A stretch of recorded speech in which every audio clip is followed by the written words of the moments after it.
ختم نبوت پر ڈاکہ مارنا کیا یہ اسلام کی خدمت ہے؟ ہم تو کوئی نہیں نہ خدمت کر رہے، تجھ سے جو پہلے تھے انہوں نے ختم نبوت پر ڈاکہ مارا، اور ہم صرف فیض آباد پوچھنے کے لیے گئے کہ بتاؤ ڈاکو کون ہے، اور صرف پوچھنے پر 8 بندوں کو شہید کر دینا، 12,000 شل گرا دینا، یہ اسلام کی خدمت؟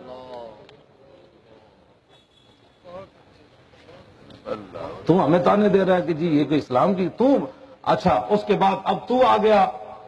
اب بتا گستاخ رسول عورت کو رہا کرنا کیا یہ اسلام کی خدمت؟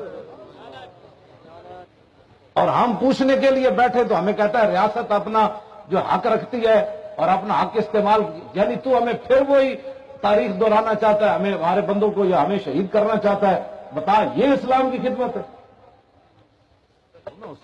ہمیں تو نہیں نہ آئی اسلام کی خدمت۔ یہ سید بیٹھے ہیں جو محدث اعظم کے شاگردوں میں سے، علامہ کاظمی کے شاگردوں میں سے یہ سید بیٹھے ہیں، چلو ہمیں تو سمجھنا، ہماری داڑھی ویسے ہی سفید ہو گئی، یہ تو بڑے لوگ بیٹھے ہیں،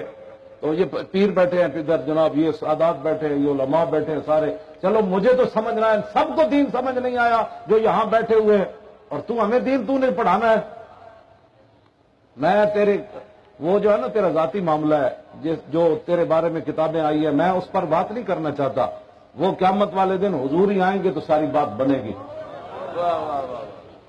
بجائے اس کے کہ تو اپنے ان کرتوتوں کو چھپانے کے لیے کہ بھئی قیامت والے دن جب کرتوت کھلنے لگیں تو اس وقت وہ میرے آقا رو پڑیں گے تیرے اور میرے کرتوتوں کی وجہ سے۔ تو آج ان کی عزت پر بات کرنے والے کو تو کہتا ہے یہ اسلام ہے، تو کیا گستاخ رسول کو اور مدینے کی ریاست میں تو گستاخ رسول عورت کو صحابی مار کے آئے،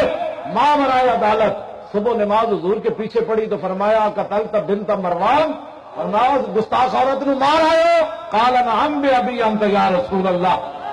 ہاں جی مار آیا ہوں، تو عرض کی حل علیہ فی ذالک شیء یا رسول اللہ، عرض کی حضور عدالتیں تہاڑیاں، حکومت تہاڑی، ماں برائے عدالت گستاخ عورت کو مار آیا ہوں، کیا اس کے بدلے میں مجھے قتل کیا جائے گا؟ تو میرے آگے یہ تھی مدینے کی ریاست۔ تو کس مدینے کی ریاست کی بات کرتا ہے جہاں مجرمہ ٹھہری ہوئی ہو اور کورٹ اس کو مجرم قرار دے اور تو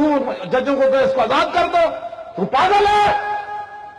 اور ہمیں کیا رہا ہے کہ یہ اسلام کی خدمت ہے، ہم اٹھانا جانتے ہیں تو اٹھاؤ نا، بیٹھے ہوئے